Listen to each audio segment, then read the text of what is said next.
जय श्री राम। एक बार काशी जी से पढ़कर एक पंडित आ रहा था और ट्रेन में बैठकर आ रहा था, तो उसकी ट्रेन में किसी ने जेब काट ली। जब वो अगले स्टेशन पर उतरा पानी पीने के लिए, तो पानी पीकर बैठने लगा और देखा जेब में हाथ डालकर तो टिकट और पैसे दोनों गायब थे। पंडित जी ने कहा, राम राम राम राम, इन लोगों ने, जेब काटने वालों ने संतों को भी बख्शते हैं, अरे मेरी भी जेब काट ली। ये पंडित मन में बोलता है कि अगर बिना देखे चलते तो भ्रम में अपन वहाँ पहुँच जाते शायद, लेकिन अब मालूम हो गया कि हमारे पास टिकट नहीं है, तो अब हमें यात्रा करना उचित नहीं है, ये अनुचित होगा। तो स्टेशन के पास में थोड़ी दूर चला पैदल पैदल, देखा तो एक गांव दिखाई दिया। उस गांव में किसी पंडित का नाम पूछा और पंडित के घर चले गया। पंडित जी से बोलता है कि जय राम जी की, जय राम जी की, हम काशी पढ़कर आए हैं, हम भागवत सुनाते हैं, और आप गांव में जाके किसी से बोलकर पटेल से हम भागवत करते हैं, भागवत करवा ले तो हमें दक्षिणा मिल जाए और हम गांव पहुंच जाए। हमारी किसी ने रेलगाड़ी में जेब काट ली। बोले नहीं नहीं, जाओ यहाँ से, कोई भागवत नहीं बचेगी। पंडित सोचा कि ये मूर्ख हैं।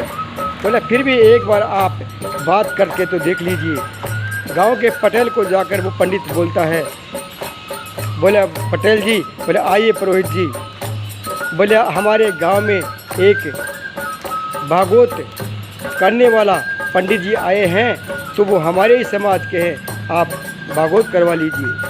नहीं नहीं, भगाओ उसको, क्या भागवत करेगा, क्या बाचेगा, क्या सुनाएगा। तो इतने पटेल के बच्चे थे छोटे छोटे, वो बोलते दादाजी हमें भागवत दिखाओ, भागवत दिखाओ। तो पंडित को बोलता है, बोले जाओ बुला के जल्दी लाओ उसे, हमारे बच्चों को रुला दिया। जाके पंडित उस पंडित को बोलता है, बोले जल्दी करो, पटेल के बच्चे परेशान हो रहे हैं, तो आप भागवत सुनाओ। पंडित सोचा कि बच्चों में इतनी श्रद्धा, हो सकता है गांव श्रद्धा वाला हो सकता है, भगवान के प्रति अच्छा है। तो उस टाइम पर पटेल खाना खाने गया हुआ था और पटेल एक बड़ी सारी शिला थी पत्थर की, उस पर बैठकर पटेल ही करता था।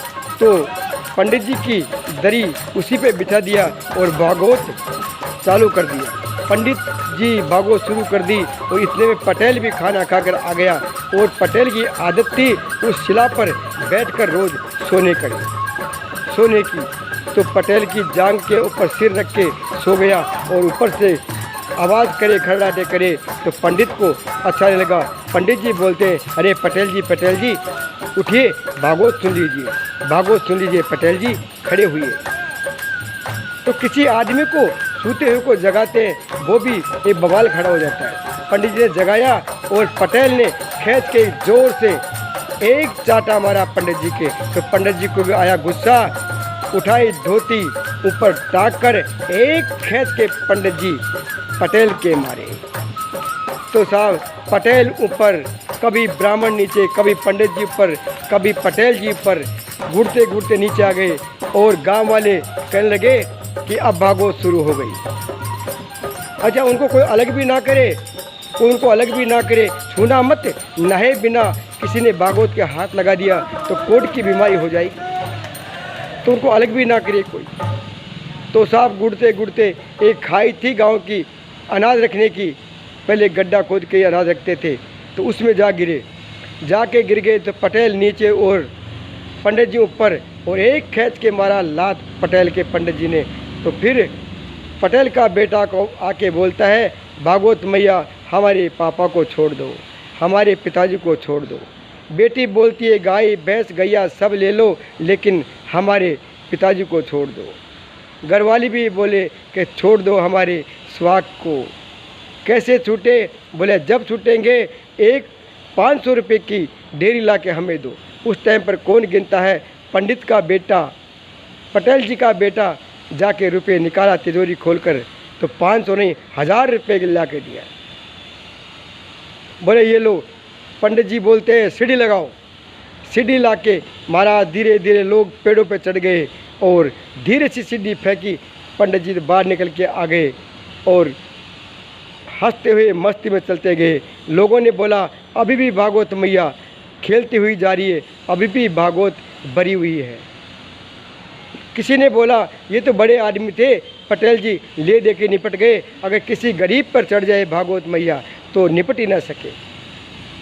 पटेल बाहर निकला और कहने लगा गांव वाले, अरे पटेल ये जो चोटें वोटें लग गई, खून वून निकल गया, सिर फूट गया, ये सब ठीक हो जाएंगे, लेकिन 7 गांवों में झंडा गाड़ दिया, भागवत तो करवा ली।